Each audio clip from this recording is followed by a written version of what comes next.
मेरे प्यारे बच्चों, कक्षा 6 के लिए हिंदी की पूरक पाठ्य पुस्तक बाल राम कथा, जो कि वाल्मीकि रामायण पर आधारित है, की कथा आपके समक्ष प्रस्तुत करने जा रही हूँ।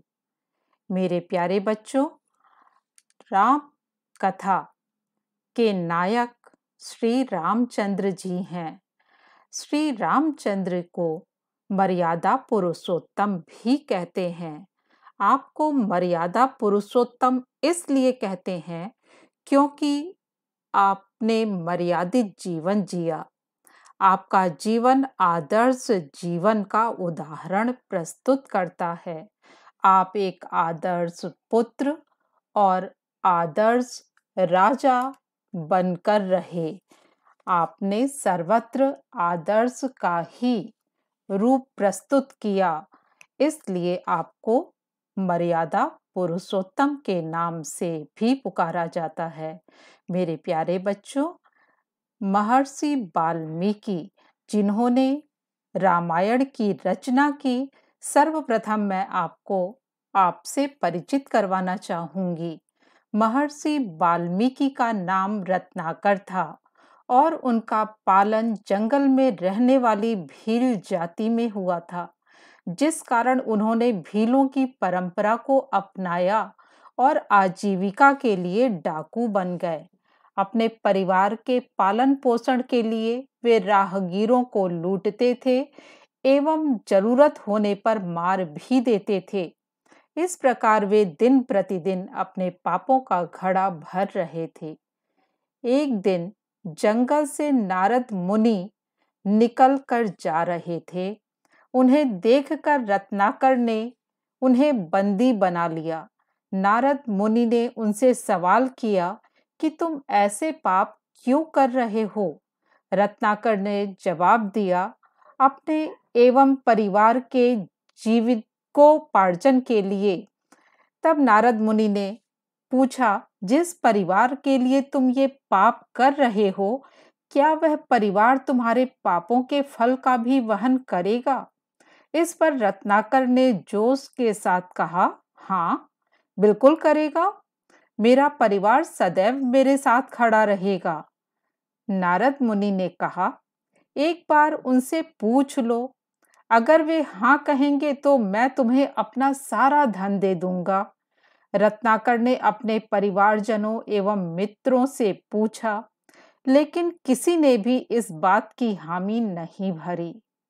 इस बात का रत्नाकर पर गहरा आघात पहुंचा और उन्होंने दुराचारी के उस मार्ग को छोड़ तप का मार्ग चुना एवं कई वर्षों तक ध्यान एवं तपस्या की, जिसके फलस्वरूप उन्हें महर्षि वाल्मीकि नाम एवं ज्ञान की प्राप्ति हुई और उन्होंने संस्कृत भाषा में रामायण महाग्रंथ की रचना की। इस प्रकार जीवन की एक घटना से डाकू रत्नाकर एक महान रचयिता महर्षि वाल्मीकि बने। मां निषाद प्रतिष्ठाम त्वं गमः, यह वह श्लोक की प्रथम पंक्ति है जो महर्षि वाल्मीकि के मुख से सर्वप्रथम निकली थी। इसे विश्व का प्रथम श्लोक भी कहा जाता है।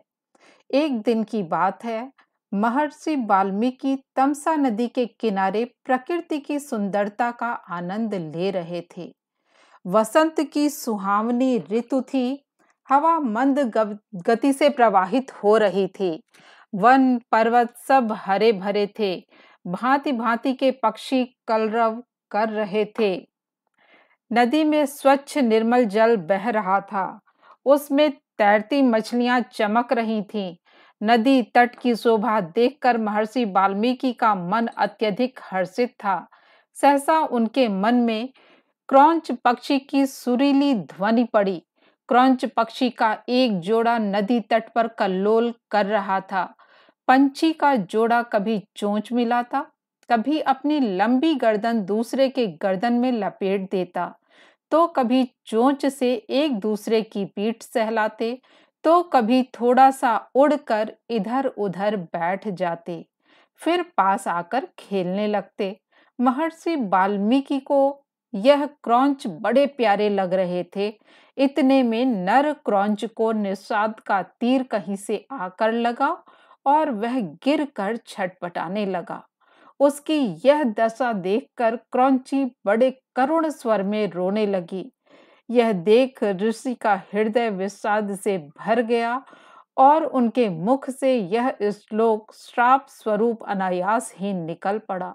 मां निषाद प्रतिष्ठाम त्वं गमः शाश्वतीः समाः यत् क्रौंच मिथुनादेकं वधि काम मोहितम। यह विश्व का सबसे पहला पद्य रूप में श्लोक है।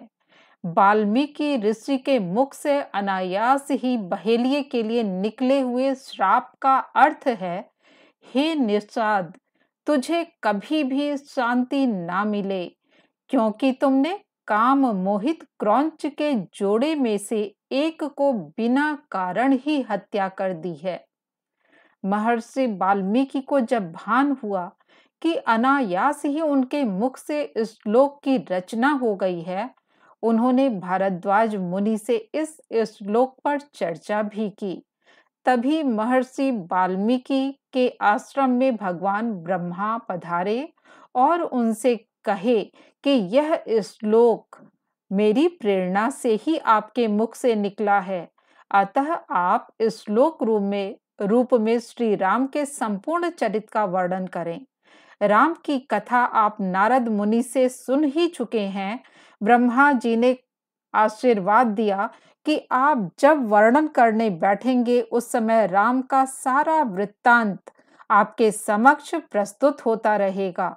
अतः जो आप लिखेंगे वह आपका देखा हुआ यथार्थ और सत्य होगा। इस प्रकार आपकी वाणी से निकली हुई राम कथा इस लोक में अमर हो जाएगी। इतना कहकर ब्रह्मा जी अंतर्ध्यान हो गए। वाल्मीकि श्लोकों में राम के चरित्र का वर्णन करने लगे। 24,000 श्लोकों में उन्होंने पूरी रामायण लिख डाली। श्लोक बहुत ही मधुर और सुंदर हैं। इसका ही संक्षिप्त वर्णन आप यहाँ सुनने वाले हैं। इस प्रकार ब्रह्मा जी के कहने पर महर्षि वाल्मीकि ने रामायण महाकाव्य की रचना की थी। मेरे प्यारे बच्चों, 6 कांडों में संपूर्ण रामायण 7 कांड में लिखा गया है, लेकिन यहाँ आपकी पाठ्य पुस्तक में कुल 6 कांड दिए गए हैं। इन 6 कांड में जो सर्वप्रथम कांड है वह है आदि कांड। इस आदि कांड में आप महाराज दशरथ के यहाँ राम के जन्म की कथा का वर्णन सुनेंगे। विश्वामित्र जी के द्वारा यज्ञ की रक्षा के लिए राम लक्ष्मण को अपने साथ ले जाने की कथा सुनेंगे। जनकपुरी में राम और लक्ष्मण की कथा सुनेंगे और राम विवाह की कथा सुनेंगे। तो बच्चों, शुरू करते हैं आदि कांड की कथा, जहां पर सर्वप्रथम आप राम जन्म की कथा सुनने वाले हैं। बच्चों, यहाँ पर त्रेता युग की बात की गई है। श्री रामचंद्र जी त्रेता युग में हुए थे। हमारे यहाँ सृष्टि को 4 युगों में बांटा गया है। सबसे पहला युग सतयुग कहलाया, उसके बाद का युग त्रेता युग कहलाया, उसके बाद द्वापर युग है और सबसे अंतिम चौथा युग कलयुग कहा जाता है, जो कि आजकल चल रहा है। मेरे प्यारे बच्चों, श्री रामचंद्र जी का युग त्रेता युग कहा जाता है। त्रेता युग में सरयू नदी के किनारे कौशल नामक राज्य था। अयोध्या उस राज्य की राजधानी थी, जहां महाराज अज के पुत्र महाराज दशरथ अपनी 3 रानियों के साथ निवास करते थे। नगर बहुत ही सुंदर था। यह नगरी 12 योजन लंबी और 3 योजन चौड़ी थी। सहस्रों सैनिक और महारथी नगर की रक्षा में तत्पर रहते थे। नगर के बीचों बीच राजमहल था। ऊंची ऊंची अट्टालिकाएं थीं। घर घर में लक्ष्मी का निवास था। बाजार अच्छी वस्तुओं से भरे रहते थे। नगर के लोग स्वस्थ और सदाचारी थे। कुल मर्यादा के अनुसार सभी अपने धर्म का पालन करते थे। सभी जगह शांति, पवित्रता और एकता का वास था। जहां महाराज दशरथ अपनी 3 रानियों के साथ सुखपूर्वक रहते थे, परंतु उन्हें एक दुख था, उनकी कोई संतान न थी। जीवन उन्हें सूना लगता था। इस विषय में महाराज ने मंत्रियों और पुरोहितों से चर्चा की। सुमंत्र ने तपस्वी ऋष्य श्रृंग के बारे में बताते हुए यह राय दी कि उन्हें आचार्य बनाते हुए पुत्रेष्टि यज्ञ करवाएं। यज्ञ की तैयारियां होने लगी। यज्ञ की समाप्ति पर अग्निदेव सोने के पात्र में खीर लेकर प्रकट हुए और कहे, यह खीर पुत्रदायक है, इसका सेवन अपनी सभी रानियों को कराइए। महाराज दशरथ ने वह खीर कौशल्या को दी और उसका सेवन करने के लिए कहा। कौशल्या ने आधी खीर स्वयं रखी और आधी सुमित्रा को दी। सुमित्रा ने उसमें से आधी खीर कैकेयी को दी। कैकेयी ने उसमें से आधी खीर खाते हुए आधी सुमित्रा को दोबारा दे दिया। चैत्र मास की नवमी के दिन के 12 बजे कौशल्या के गर्भ से राम ने जन्म लिया और दूसरी रानी सुमित्रा के 2 पुत्र हुए, लक्ष्मण और शत्रुघ्न। कैकेयी के एक पुत्र हुआ जिसका नाम भरत रखा गया। राजा ने बड़े धूमधाम से पुत्र उत्सव मनाया। गुरु विश्वामित्र के साथ गुरुकुल में राम। राजकुमार जब थोड़े बड़े हुए तब उनकी शिक्षा दीक्षा के लिए उनको सुयोग्य शिक्षकों से शिक्षा प्राप्त करने के लिए महर्षि विश्वामित्र के आश्रम में भेजा गया। वहां के आश्रम में वे धनुर्विद्या, वेद, शास्त्र, पुराण और राजनीति में योग्यता प्राप्त कर रहे थे। सभी प्रकार के शिक्षाओं को प्राप्त कर शील, विनय आदि गुणों से परिपूर्ण हो वह अपने घर अर्थात राजमहल पधारे। विश्वामित्र के साथ राम लक्ष्मण का वनगमन।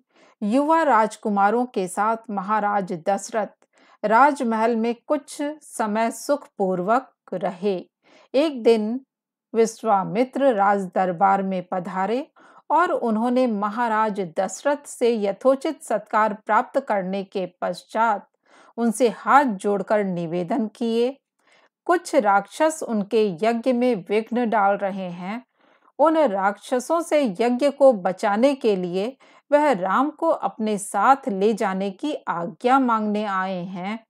इतना सुनते ही महाराज दशरथ के प्राण सूख गए। वह गिड़गिड़ा कर ऋषि से बोले, यह आपने कैसी बात कह दी? मेरे प्राण प्यारे राम पर कृपा कीजिए। बुढ़ापे में पुत्र वियोग से मुझे दुखी ना कीजिए। इतना कहकर राम विश्वामित्र के चरणों में गिर पड़े। विश्वामित्र रुष्ट होकर बोले, राजन, आपका आचरण तो रघुवंशियों जैसा नहीं है। राजपुरोहित वशिष्ठ ने राजा को समझाया कि वे कुछ सोच समझकर ही आपके पास आए हैं। राम को जाने दें, कोई इनका बाल भी बांका नहीं कर सकेगा। महाराज दशरथ जी ने राम और लक्ष्मण को ऋषि विश्वामित्र के साथ जाने की आज्ञा दिए। विश्वामित्र के पीछे पीछे राम और उनके भाई लक्ष्मण धनुष बाण लिए चल पड़े। सरयू नदी के किनारे पहुंचने पर दोनों भाइयों को आचमन कर आने के लिए ऋषि ने कहा। जब दोनों भाई आचमन कर आए तब ऋषि ने उन्हें बला और अति बला नाम की गुप्त विद्याएं प्रदान किए। उन विद्याओं को प्राप्त करने से वह राक्षसी शक्तियों पर आसानी से विजय प्राप्त करने में सक्षम हो गए। वहां से आगे बढ़ने पर भयानक जंगल में उन्हें हाथी, सिंह आदि हिंसक पशु पक्षियों की आवाजें सुनाई देने लगीं। तभी विश्वामित्र ने उन्हें बताया यहाँ से 2 कोस की दूरी पर ताड़का रहती है। वह बड़ी बलवती, भयानक और दुष्टा है। वहां के जनपदों को उसने उजाड़ दिया है। स्त्री समझकर उसे छोड़ ना देना। राम ने उत्तर दिया, मैं आपकी आज्ञा का पालन करूंगा। यह कहकर उन्होंने धनुष की डोरी खींचकर छोड़ दी। धनुष के टंकार से दिशाएं गूंज उठी। राक्षसी ताड़का भी उसे सुनकर एक बार घबरा गई। फिर दौड़ती हुई राम के पास पहुंचकर उसने धूल का बादल उड़ाया और पत्थरों की वर्षा करने लगी। राम ने भी उसे घायल कर दिया। ताड़का ने अपनी लंबी बाहें फैलाकर राम को परेशान किया। राम ने एक तीक्ष्ण बाण मारा जिससे वह गिर पड़ी। विश्वामित्र ने राम को गले से लगा लिया। राम के इस कार्य से प्रसन्न होकर ऋषि ने उन्हें दंड चक्र, काल चक्र और ब्रह्मास्त्र आदि अनेक दिव्य अस्त्र शस्त्र दिए। राम और लक्ष्मण को साथ लिए मुनि विश्वामित्र अपने सिद्ध आश्रम पहुंचे। आश्रम वासियों ने उनका यथोचित सत्कार किया।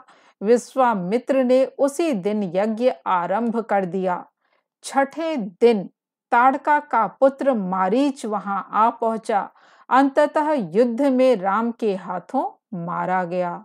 सब तरफ राम की प्रशंसा होने लगी। राम विवाह। राजा जनक ने अपने पुत्री सीता के विवाह पर होने वाले यज्ञ में महर्षि विश्वामित्र को भी निमंत्रण भेजे। महर्षि विश्वामित्र दोनों राजकुमारों राम और लक्ष्मण के साथ जनकपुरी पहुंचे। मार्ग में जाते हुए उन्हें एक सूना आश्रम दिखाई दिया। जब वे उस आश्रम के बारे में जानना चाहे, तब मुनिवर ने बताया कि यहाँ पर गौतम मुनि रहते हैं। गौतम मुनि अपनी पत्नी अहिल्या के साथ यहाँ रहते थे। इंद्र महर्षि गौतम से जलते थे, इसलिए उनके तप में विघ्न डालने के लिए उनकी पत्नी के साथ छल किए। मुनि ने अपनी पत्नी को कठोर शाप दिया कि वे पत्थर बन जाएं। राम ऋषि पत्नी अहिल्या का चरण स्पर्श किए, जिसके परिणाम स्वरूप वह शाप मुक्त हो गई। राम और लक्ष्मण जनकपुर पहुंच गए। निर्धारित समय पर यज्ञशाला में सुनाभ नामक धनुष लाया गया। धनुष लोहे के 8 पहियों वाले एक बड़े संदूक में रखा था। उसे खींचकर बहुत से सेवक ले आए।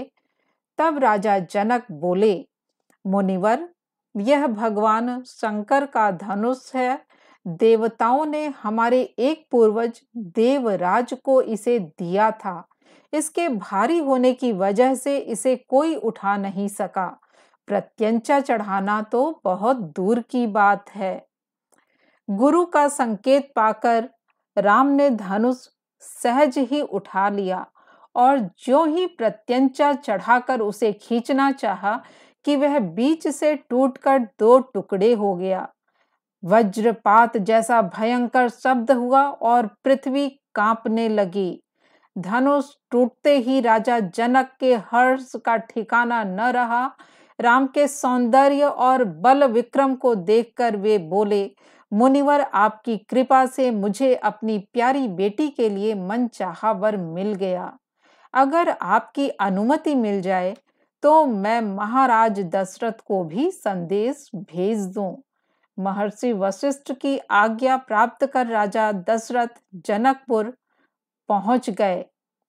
मंडप में पहुंचने पर राजा जनक ने अपनी व अपने भाई की अन्य पुत्रियों से परिचय करवाए और कहा कि आपके लक्ष्मण के उर्मिला, उर्मिला, भरत के लिए वे मांडवी और शत्रुघ्न के लिए श्रुतकीर्ति को स्वीकार कर मुझे कृतार्थ करें। जनक के प्रस्ताव को राजा दशरथ ने सहर्ष स्वीकार कर लिया। धूमधाम से विवाह संपन्न हुआ। कुछ दिन तक महाराज जनक का आतिथ्य ग्रहण करने के बाद राजा दशरथ बारात के साथ अपने नगर को लौट चले। महाराज पूरे दल बल के साथ थोड़ी दूर ही गए होंगे कि परशुराम रास्ता रोककर खड़े खड़े हो गए। उन्होंने शिव के उस पुराने धनुष को तोड़ने से नाराजगी जाहिर करते हुए राम के घमंड को दूर करने की बात कही। पहले तो राजा दशरथ ने परशुराम से बड़ी अनुनय विनय की और राम पर अनुग्रह करने की प्रार्थना की। परशुराम ने दशरथ की बात अनसुनी कर दी। इस पर राम अपने धनुष की प्रत्यंचा चढ़ाकर परशुराम को युद्ध के लिए ललकारे और बोले, सर्वप्रथम आपके संपूर्ण तपस्या का प्रभाव नष्ट किए देता हूं, तत्पश्चात मनोगति से आकाश में विचरण करने की शक्ति भी नष्ट करता हूं। परशुराम हतप्रभ हो गए।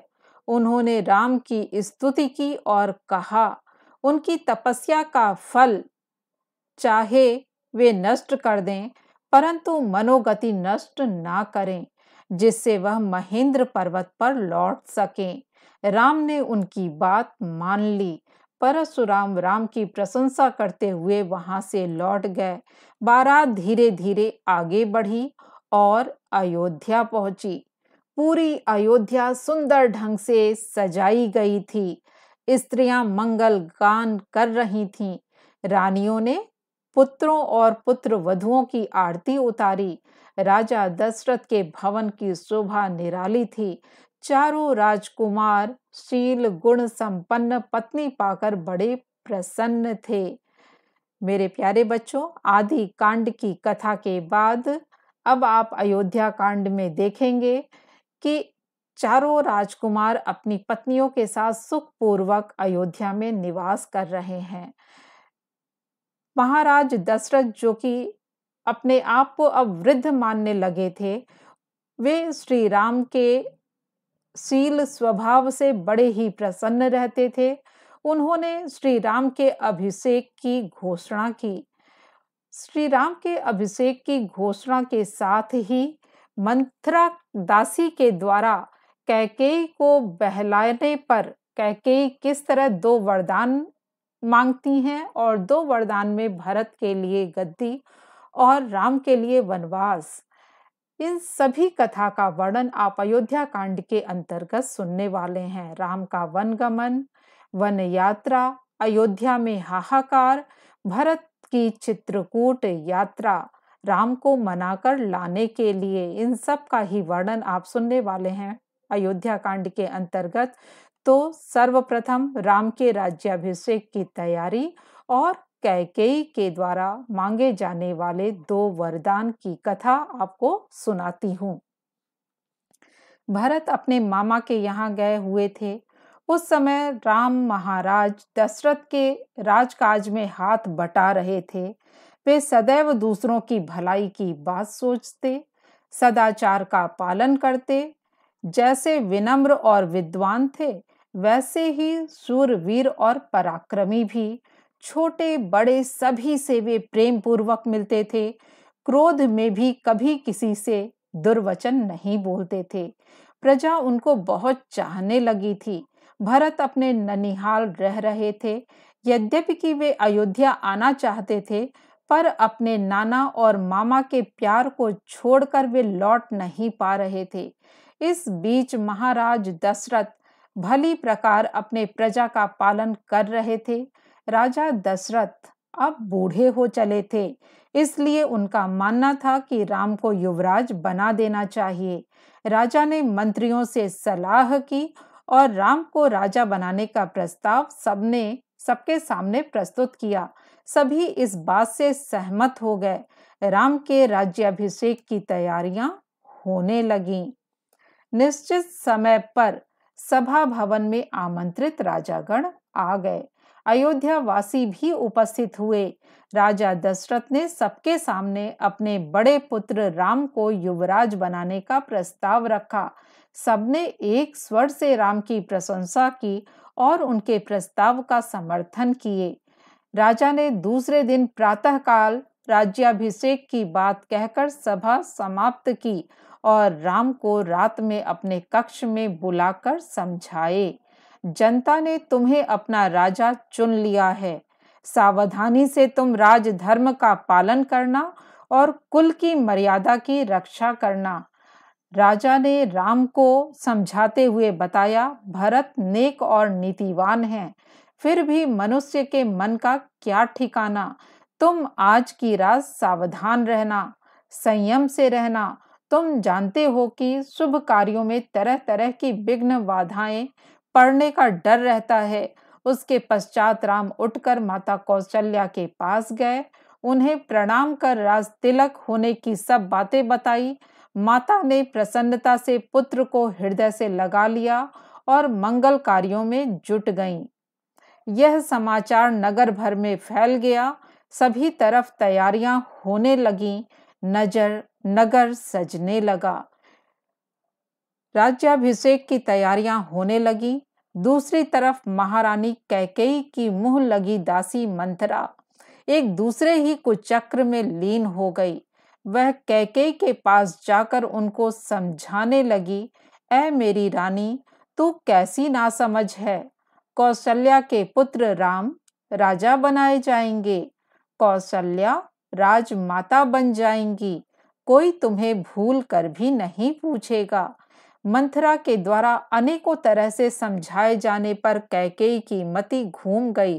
मंथरा ने ही उन्हें संबासुर युद्ध में महाराज दशरथ के द्वारा दिए जा रहे 2 वरदानों की बात याद दिलाई। आगे यह भी कहा कि यही सबसे उचित समय है अपने वह 2 वरदान मांगने के लिए। वे प्रथम वरदान में भरत के लिए राजगद्दी की मांग कर लें। मंथरा के द्वारा समझाए जाने पर ही कैकेयी ने कोप भवन में कुपित अवस्था में लेट गईं। यह समाचार महाराज दशरथ के पास भी पहुंची। महाराज दशरथ कैकेयी को समझाने के लिए उनके भवन में प्रवेश किए। कैकेयी ने महाराज से कहा कि आपने संबासुर के विरुद्ध युद्ध में इंद्र की सहायता करते हुए कैकेयी के पराक्रम से युद्ध जीतने पर प्रसन्न होकर 2 वरदान मांगने की बात कही थी। आज वह समय आ गया है, मैं आपसे 2 वरदान मांगना चाहती हूँ। महाराज दशरथ से प्राण जाए पर वचन न जाए कि शपथ दिलवा कर कहा कि वे प्रथम वरदान में भरत के लिए राजगद्दी और दूसरे वरदान में राम को 14 वर्ष के लिए वनवास मांगती हैं। यह दोनों वरदान सुनकर महाराज दशरथ मूर्छित होने लगे। उन्होंने पहला वरदान तो सहर्ष स्वीकार कर लिया और कहा कि वह भरत को राजा बना देंगे। दूसरे वरदान के लिए वह कैकेयी के सामने हाथ जोड़ने लगे और कहने लगे कि यह वरदान उनसे न मांगे, अन्यथा वह जीवित न रह सकेंगे। लेकिन कैकेयी ने महाराज की एक न सुनी। उसी समय रामचंद्र जी भी माता कैकेयी से राज्याभिषेक से पहले आशीर्वाद लेने के लिए वहां आ पहुंचे। माता कैकेयी की वह अवस्था और महाराज दशरथ को रोता हुआ देखकर पूरी बात जाननी चाहिए। कैकेयी ने उन्हें दोनों वरदान की बात बताई। उसे सुनकर रामचंद्र जी ने मां की आज्ञा को सहर्ष स्वीकार किया और अपने राजसी वस्त्र वहीं पर त्याग कर वन के योग्य वल्कल वस्त्र धारण किए। राम का वन गमन। महाराज दशरथ और माता कैकेयी की चरण वंदना के पश्चात वे अपनी माता कौशल्या का आशीर्वाद लेने के लिए चल पड़े। तभी सामने से आते हुए लक्ष्मण दिखाई दिए। उन्होंने उन वस्त्रों में रामचंद्र जी को देखा और कारण जानना चाहा। रामचंद्र जी ने उन्हें पूरी बात बता दी। लक्ष्मण ने कहा कि वह भी उनके साथ ही प्रस्थान करेंगे, वे अकेले यहाँ राजभवन में नहीं रहेंगे। रामचंद्र जी ने उन्हें अपने साथ चलने की आज्ञा दे दी। उसके बाद वे आगे बढ़े सीता को बताने के लिए। सीता जी ने भी उन्हें इस अवस्था में देखकर चकित हुई और पूछने लगी। रामचंद्र जी से कारण जानकर उन्होंने अपने को उनके साथ चलने के लिए अनेकों तर्क दिए। उन्होंने कहा कि उनकी माता ने उनकी विदाई के समय उन्हें यह शिक्षा दी थी कि वह हमेशा पति के साथ छाया के समान रहें, अतः वह उन्हें छोड़कर राजमहल में नहीं रह सकती। रामचंद्र जी ने अनेकों तरह से उन्हें समझाया, परंतु सीता जी नहीं मानी। अंत में राम, सीता और लक्ष्मण वन जाने के लिए तैयार होकर माता कौशल्या के भवन में पहुंचे। माता कौशल्या ने उन्हें उन वस्त्रों में देखकर चकित हुई। रामचंद्र जी ने उन्हें समझाया कि पिता की आज्ञा मानने में ही उन सब लोगों की भलाई है। सारी बात समझकर वह दुखी हुई। माता के चरण वंदना के पश्चात वह लोग राजभवन में और सब लोगों से मिलकर उनकी चरण वंदना किए और वन जाने की आज्ञा प्राप्त की। उसके पश्चात गुरुदेव की चरण वंदना के लिए गुरु के घर गए और वहां से यथा योग्य अस्त्र शस्त्र लेकर वन की ओर चल पड़े। सुमंत्र रथ लेकर आ गए। राम, लक्ष्मण और सीता रथ पर सवार हो गए और आगे बढ़े। राम के वन गमन का समाचार सारी अयोध्या में फैल चुका था। राम, लक्ष्मण और सीता को महल से निकलकर जाते हुए देखते नगरवासी कैकेयी को तरह तरह से धिक्कारने लगे। महाराज दशरथ बार बार तड़पते हुए बेहोश हो जाते। उन्होंने कौशल्या और सुमित्रा को भी अपने पास बुलवा लिया। नगर के वासी भी रामचंद्र जी के रथ के पीछे पीछे चल पड़े। उन्हें राम के बगैर अयोध्या में रहना ठीक नहीं लग रहा था। रथ आगे और नगरवासी पीछे पीछे चल रहे थे। संध्या समय वे तमसा नदी के किनारे पहुंच गए। वहीं पर उन्होंने रात्रि में विश्राम करने हेतु आश्रम डाल विश्राम करने लगे। थके होने के कारण जल्द ही सभी लोग सो गए। रामचंद्र जी ने आधी रात्रि में ही सुमंत्र को रथ तैयार करने के लिए कहा और वे रथ पर सवार हुए। सुमंत्र ने रथ को इस प्रकार दौड़ाया कि लोगों को पता न चले कि वे किधर गए हैं। कौशल राज्य की सीमा समाप्त होने पर सई नदी के पास उन लोगों ने रथ को वापस लौटने के लिए कहा। सुमंत्र अकेले लौटना नहीं चाहते थे, किंतु रामचंद्र जी की आज्ञा से वह नगर को लौट चले। राम, लक्ष्मण और सीता वन की ओर प्रस्थान करने लगे। सुमंत्र खाली रथ लेकर नगर में पहुंचे। सारे नगरवासी उन्हें खाली रथ लिए हुए लौटा देखकर अत्यधिक दुखी हुए। सुमंत्र जब महाराज दशरथ के निकट पहुंचे, महाराज ने उनसे राम के बारे में पूछा। उन्होंने कहा कि राम वन को चले गए हैं और वह अकेले ही यहाँ महल में लौट आए हैं। अयोध्या में हाहाकार, दशरथ निधन।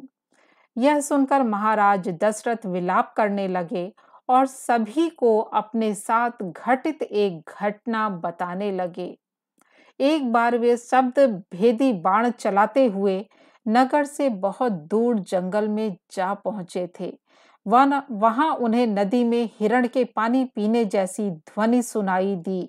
उन्होंने हिरण का शिकार करने के उद्देश्य से उस शब्द को लक्ष्य करके बाण चला दिया और जब अपने शिकार को देखने के लिए निकट पहुंचे, तब यह देखकर दंग रह गए कि वह कोई हिरण नहीं बल्कि एक व्यक्ति है। मरते हुए व्यक्ति ने अपना नाम श्रवण कुमार बताया और कहा कि निकट ही उनके अंधे माता पिता बैठे हुए हैं, कृपया उन्हें पानी पिला दें। महाराज दशरथ लोटे में पानी लेकर जब उनके माता पिता को पिलाने के लिए पहुंचे, तब उनके पिता ने पूछा, बेटा तुम्हें इतनी देर क्यों हो गई? इस पर दशरथ ने उन्हें बताया कि वह उनके पुत्र श्रवण कुमार नहीं बल्कि अयोध्या के महाराज दशरथ हैं और उनके बाण से श्रवण कुमार की मृत्यु हो गई है। यह सुनकर वे विलाप करने लगे और महाराज को श्राप दिया कि जिस तरह से पुत्र के वियोग में अब हम तड़प कर मृत्यु को प्राप्त होंगे, उसी तरह से तुम भी पुत्र के वियोग में तड़पते हुए मृत्यु को प्राप्त होगे। अब उस शाप के सच होने का समय आ गया है। यह कहते हुए अत्यधिक बेचैनी की अवस्था में तड़पते हुए महाराज ने प्राण त्याग दिए। रानियां विलाप करने लगी। भरत की चित्रकूट यात्रा। राम भरत मिलाप। भरत के मामा के यहाँ भी यह समाचार पहुंचा। भरत और शत्रुघ्न तुरंत बिना समय गंवाए अयोध्या के लिए प्रस्थान किए। वहां आकर उन लोगों ने पिता का श्राद्ध कर्म किया और सारी बातें समझकर कैकेयी के द्वारा किए गए षड्यंत्र को विफल करने के उद्देश्य से रामचंद्र जी को मनाने के लिए चल पड़े। अयोध्या की चतुरंगड़ी सेना भी उनके साथ चल पड़ी। सभी मंत्री और माताएं भी उनके साथ साथ चल दिए। पूरी अयोध्या नगरी इस समय बड़ी ही दीनहीन व लाचार हो गई। राम से मिलने के लिए भरत की सेना चित्रकूट तक जा पहुंची। इतनी बड़ी सेना के चलने की वजह से पूरा आकाश धूल से आच्छादित हो गया। लक्ष्मण जी ने दूर से जब वह दृश्य देखा, उन्हें लगा कि भरत उन्हें वन में भी चैन से रहने नहीं देना चाहते हैं और उन्हें मारने के लिए यहाँ आ रहे हैं। उन्होंने युद्ध करने की बात रामचंद्र जी के समक्ष प्रस्तुत की। राम ने भी मना किया और कहा कि नहीं, पहले उन्हें आने दो, सारी बात हमें समझनी चाहिए। थोड़ी ही देर में भरत उनके समक्ष आ गए। भरत ने सर्वप्रथम रामचंद्र जी के पैर पकड़ लिए और अपने साथ अयोध्या लौट चलने का आग्रह किए। रामचंद्र जी ने उन्हें बड़े ही प्यार से हृदय से लगा लिया और पिता की आज्ञा को सहर्ष मानने में भलाई की बात समझाते हुए उन्हें लौटने का आग्रह किया। भरत यद्यपि अकेले लौटना नहीं चाहते थे, परंतु रामचंद्र जी के स्नेह पूर्वक आग्रह के सामने कुछ न कर सके। अंततः उन्होंने कहा कि इन 14 वर्षों में वह एक सेवक की भांति ही राज करेंगे। राज्य तो आपका ही रहेगा और राज सिंहासन पर आपकी ही चरण पादुका विराजमान होगी। अतः आप अपनी चरण पादुका हमें सहर्ष प्रदान करें। रामचंद्र जी ने भरत का यह आग्रह स्वीकार कर लिया और अपनी चरण पादुका राम को दे दी। चरण पादुका प्राप्त कर माथे से लगाकर माताओं और सैनिकों के साथ अयोध्या लौट आए। अयोध्या के राज सिंहासन पर रामचंद्र जी की चरण पादुका का राज्याभिषेक किया गया और मंत्रियों को सारे राज कार्य संभालने का दायित्व प्रदान कर भरत तपस्वियों की भांति समय व्यतीत करने लगे। भरत के लौट आने के बाद राम, लक्ष्मण और सीता मंदाकिनी नदी के किनारे किनारे दक्षिण की ओर आगे बढ़े और अत्रि ऋषि के आश्रम में पहुंचे। तीनों ने ऋषि को प्रणाम किया। ऋषि उनको संतान की तरह बड़े ही प्यार से अपने आश्रम में ले गए। ऋषि की पत्नी अनुसुईया तपस्या और पतिव्रता धर्म के लिए प्रसिद्ध थीं। सीता ने आश्रम के भीतर जाकर उनके चरण छुए। अनुसुईया ने पुत्र वधू की भांति उनसे प्यार किया और तरह तरह की शिक्षा, दिव्य वस्त्र, दिव्य माला और आभूषण इत्यादि प्रदान किया। कुछ समय वहां रहने के पश्चात वे वहां से प्रस्थान किए। आज की कथा बस इतनी ही।